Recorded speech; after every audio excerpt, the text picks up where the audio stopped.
Hi, I'm Peter J. Ray. Welcome to Adventures in History. Today's topic is Tom Zuck's U.S. Civil War Letters, 1864, Part 9.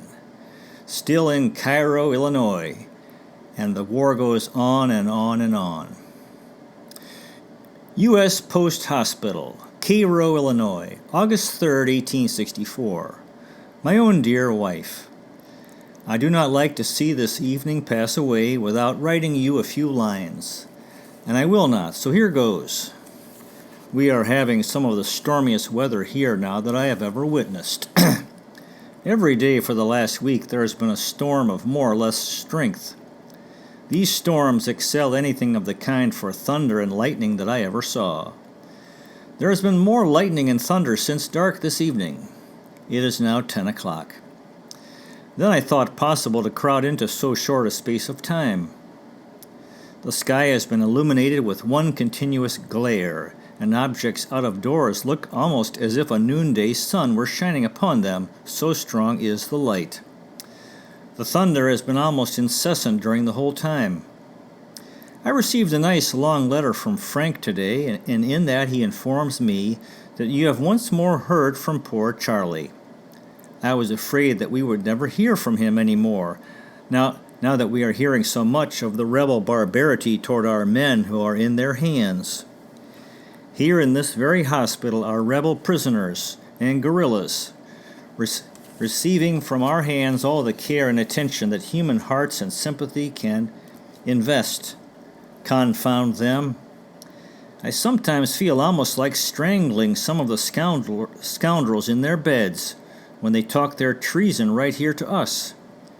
I believe there are very few of them that have feeling or sense enough to appreciate our kindness toward them. I know if I had my way, some of them would sing out of the other side of their mouths. I must stop, for it is getting late, and the mosquitoes are singing around my ears at a great rate. Kiss my little pet for her paw, and remember, I am your ever-loving and affectionate Tom. P.S. Excuse this little letter this time, Anna. I won't write any more such. Good night. Yours, Tom. Cairo, Illinois, September 1st, 1864.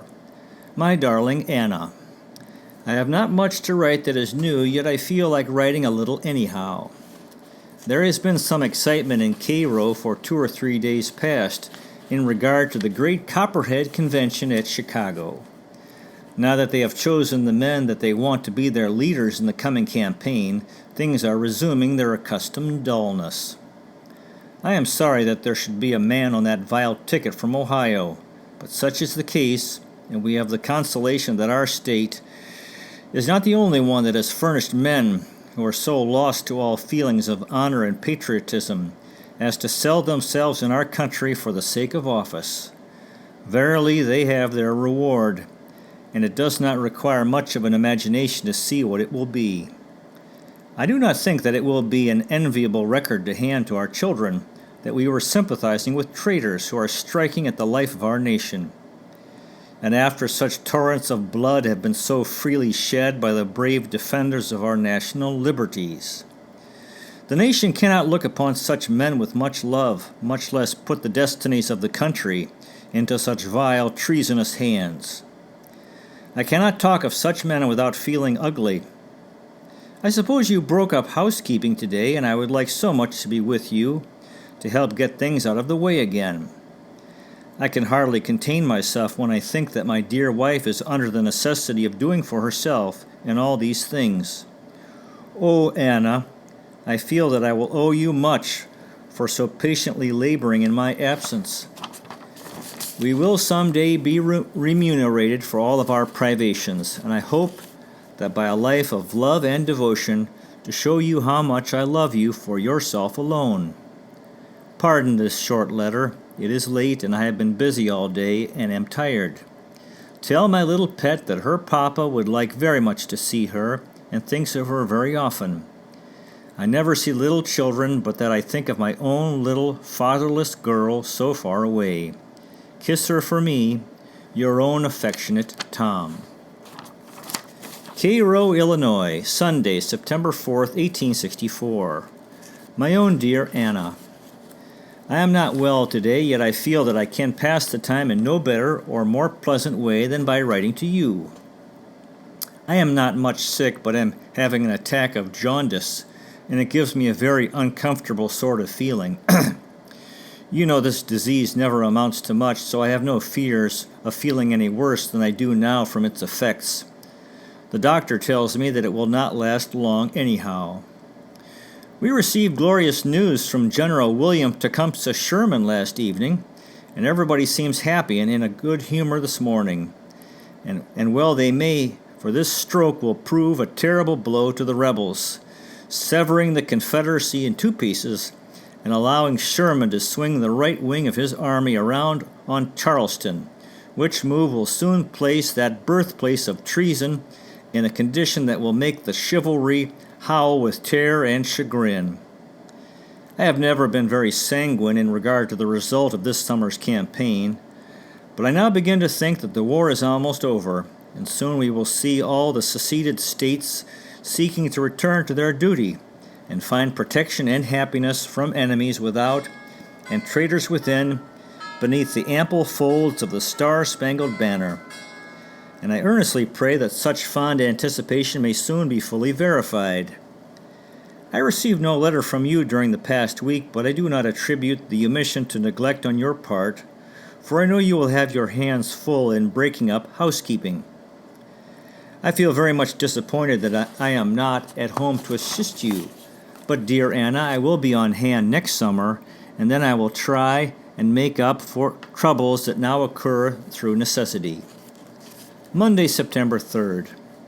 I felt so miserable yesterday while trying to write this letter that I just had to stop.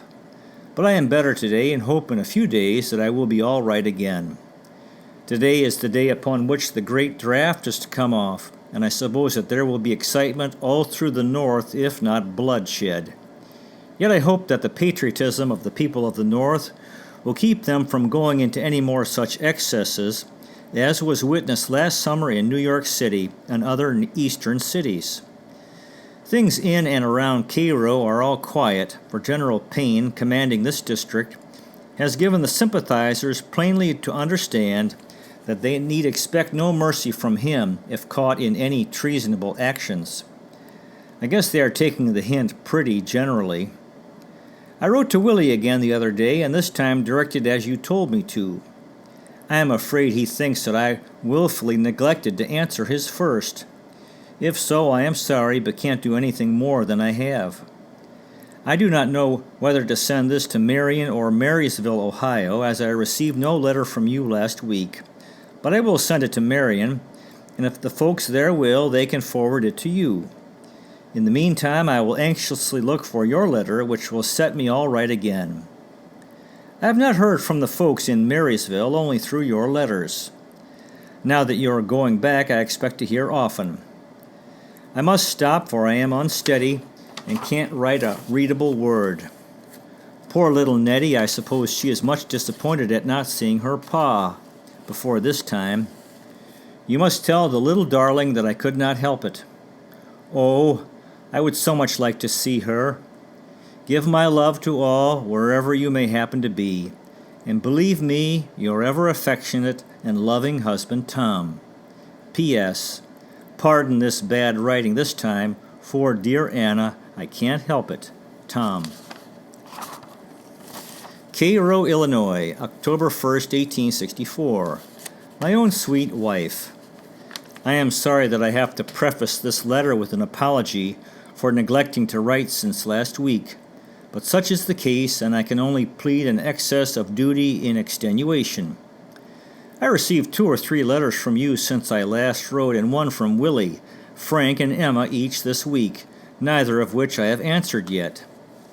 I was not much surprised to learn that Frank was going to place his head in the matrimonial halter, for I have been looking for such an event ever since he was discharged from the service. It may be that I am telling secrets, and if so, you will keep it, I know. It does me good to have such men as A.D. Martines think well of me. Indeed, I always did have a warm side for that man and really think him a good Christian, notwithstanding his strange position in the political arena. The mention of his name always raises in my heart feelings of reverence. When you see him again, give my warmest regards, and you may be assured that I would not feel so towards many men in the party that he belongs to. I am alone this evening again, all the balance of the boys having gone to a circus that is exhibiting close to the hospital. I can hear the music and laughing plainly while I sit here at the desk. It brings to mind the time when I was a boy running around Marion, Ohio, and getting perfectly bewitched when such things came to town. Oh, those careless, thoughtless hours when life was all bright and sunny, and no thought of trouble or sorrow ever reached my boyish imagination, and time sped merrily on, bringing nothing but pleasure for me in my innocence. Alas, that we cannot always be children in our feelings. Sunday evening, October 2nd. I was called away from letter writing last night and will have to make a second trial as usual. I did intend to write 2 or 3 letters today, but night is here and this one is not yet finished. I am very glad that you left Marion feeling satisfied toward the folks there, and hope that you may never again be subjected to annoyance or disagreeable remarks from that quarter.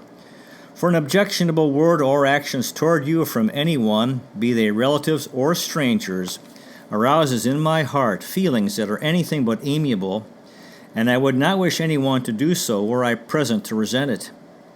I really would rather take a blow myself than to submit to see injury done to you, done to one I so dearly love. You are now with our dear little pet again, and oh, how I would like to be with you to enjoy her sweet prattle and innocent childlike love.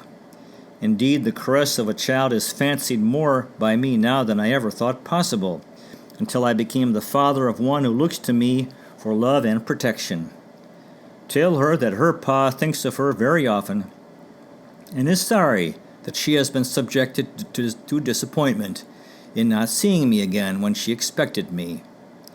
Oh, if I could only see her and tell her in my own way how dear she is becoming to me every day.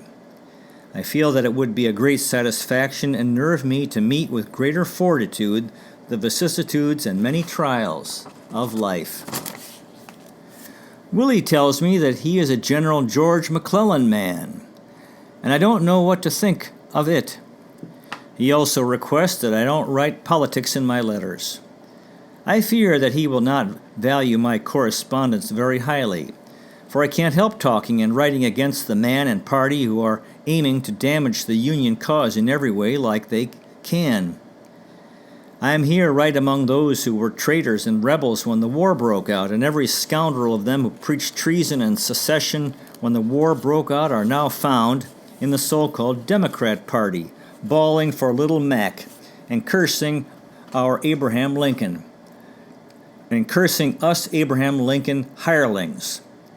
Don't say anything to him about this, and I will give him my reasons for being an Abraham Lincoln man in such a manner that he will feel and know that my motives are pure and proceed from convictions of such a character as are perfectly natural to one serving in the army of the Union.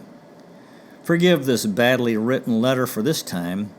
I will do better about the middle of the week. I won't neglect writing again if I can possibly avoid it. My respects to all my friends in Marysville. Tell your ma that I think of her often and always feel bad that anything should ever have arisen to mar her good opinion of me. I can do no more than confess my errors and promise that I will never repent them. Give Noni, Emma, and Johnny my love, and say that Tom does not forget them, and will remember them all soon by letter. I go to Mound City early in the morning and must stop for tonight. A kiss to you, my darling, Anna. Goodbye, your affectionate husband, Tom. Cairo, Illinois, October 16th, 1864. My own dear Anna, I have remained at home this morning from church and purpose to write this letter to you. I have written one letter today in answer to one that I received this morning from Marion, Ohio, who writes me a good, kind letter asking me to pardon her seeming neglect.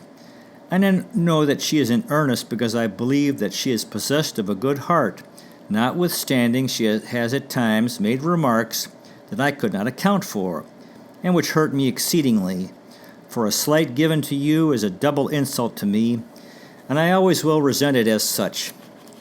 But I cannot cherish feelings of resentment against those who are united to us by the ties of nature, and so will forget and forgive as I hope to be forgiven. Poor girl, she has had a sad affliction, which I hope may soon be cured. Maria startled me with the announcement of the death of Amanda Hoxter, and I cannot understand it, as she speaks of Amanda's child in the same connection. Do you know what it means? I never was aware of her being married. Isaac Young's wife is also gone, but this I looked for. Oh, what changes are taking place in my old native place. Soon all the old familiar faces will be gone, and strangers will fill the vacancies. Other voices will be heard, where those that have sounded all along on our ears from our infancy are no more. But such is life. Our experience daily shows us that all is fleeting and uncertain in this life. Paulina seems to be doing a good business in the teaching line in LaRue. Maria did not tell me whether she was teaching in public or select school, but as she has 74 scholars, I suppose it must be a public school. She will make her way in the world if they give her half a chance. I saw Major General Oglesby last night and heard him make one of his characteristic speeches. He is the nominee for the office of governor of this state on the Union side. I wish that Willie had been here to have heard him in regard to this, quote, nigger war. General John A. Logan makes a speech here next Saturday, and then these contemptible peace sneaks may look out for another deserved drubbing, for such men are not on very good terms with those who abuse them while they are fighting the rebels in the field. Have you heard from Charlie lately? I suppose he must be exchanged by this time, for they are exchanging most of General Sherman's troops. I would like to be at home this evening, for I am getting very anxious to see my darling little family again. I hardly know what to do sometimes. I get so impatient at being compelled to remain away from home. It will be a good lesson for me and learn me to stay with those who love me in the future. But a truce to such feelings. They make me feel bad. It is reported that General Nathan Bedford Forrest is over in Kentucky again, not far from this place. No one feels alarmed, for he did not come near the Mississippi River for fear of the gunboats. I guess I will have to stop, for the boys are coming in from church, and they keep up such a gabble that I cannot think straight. My love to my friends in Marysville. Kiss my pet for me, and believe me your own loving and affectionate husband, Tom. Cairo, Illinois, October 22nd, 1864. My own dear Anna, This is Saturday evening, and I feel like writing, but don't know as I shall succeed in making a readable letter or not. For the room is full of the boys, and they are all making as much noise as they dare, which, by the way, is considerable. It reminds me more of a flock of geese than anything else. Major General John A. Logan made a great speech here this afternoon, and of all the speaking I ever heard, I think this was the best. He is my beau ideal of an orator, and this afternoon's speaking will do more for the Union cause than all the work that has been done heretofore in this part of Illinois. I know that the ladies generally leave politics to the men, but the enthusiasm was not confined to the sterner sex this time, and I wish that you could have been here to have heard that brave and eloquent man. I must stop, for the boys all skedaddled, as the fire bells are ringing terribly, and I must go and see too. Back again. The fire was worth running to, but was soon subdued by the fire companies. One large furniture store and several smaller buildings were burned almost in the center of town. If there had been any wind stirring, there would have been much property destroyed. I have prophesied many times that Cairo will burn up some of these days, and I believe it, for there are so many wooden buildings in town, and they are constantly putting up more. But they will learn after a while. I met with a little adventure while I was off to the fire.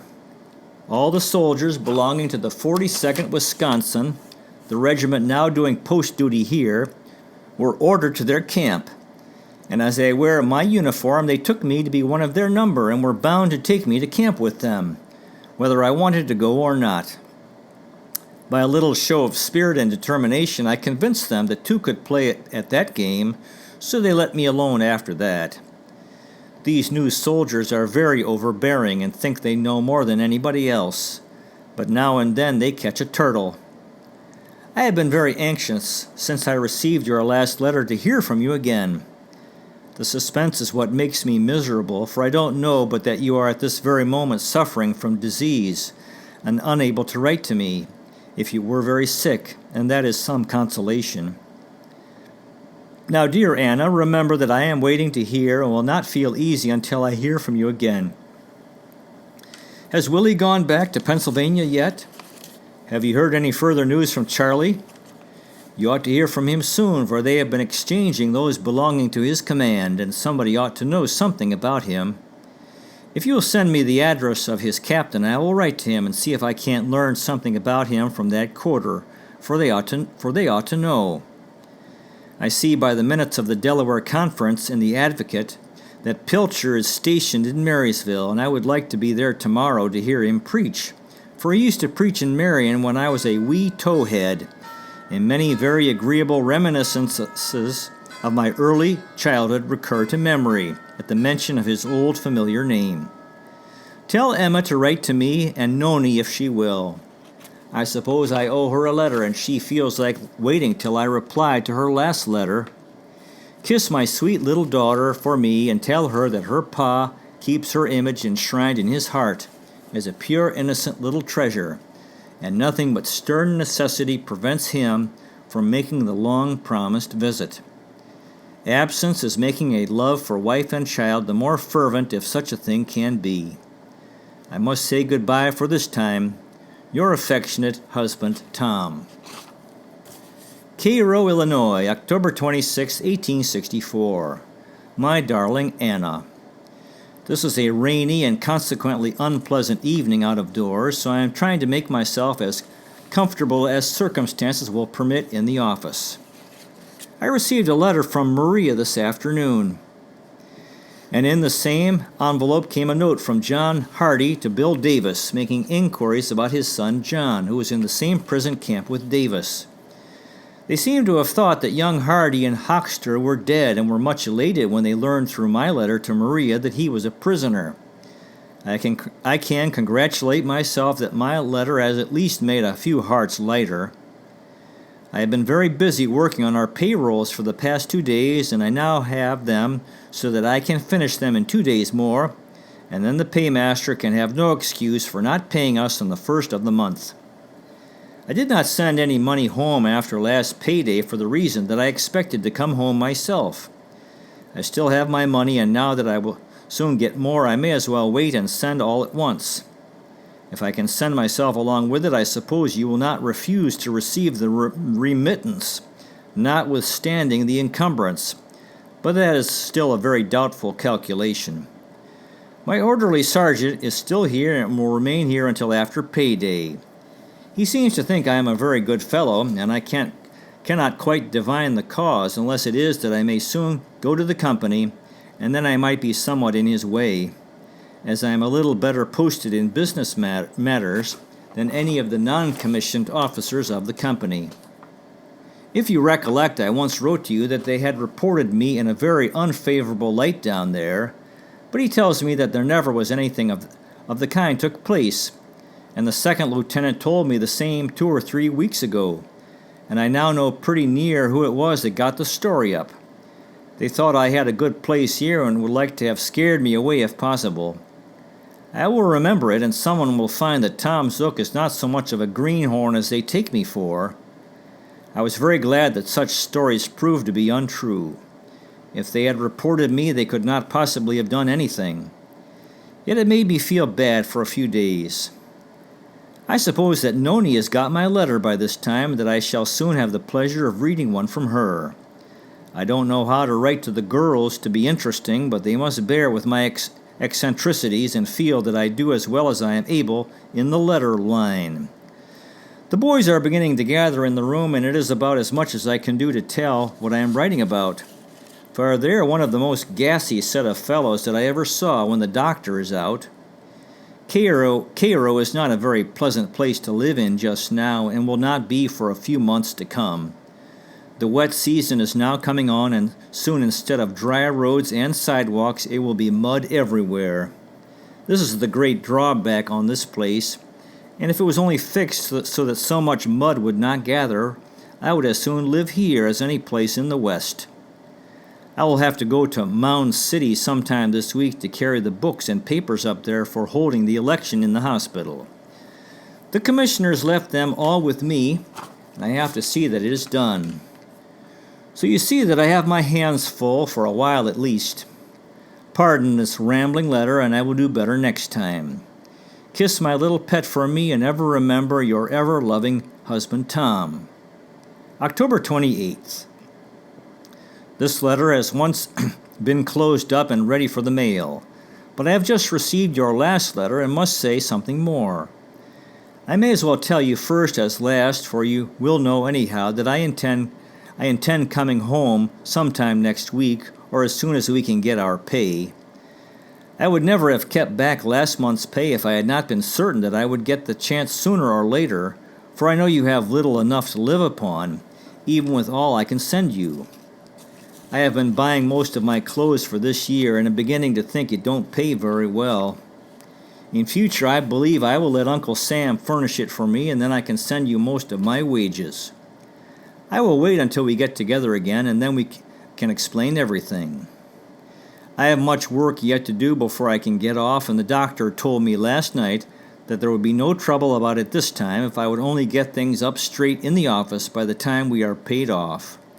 Oh, I can't write now, and if you will only keep quiet for a week or two longer, you will see me without fail. Don't tell anyone, for I don't want them to know it until I get home. If I come, I will come straight to Marysville. Yours, Tom. P.S.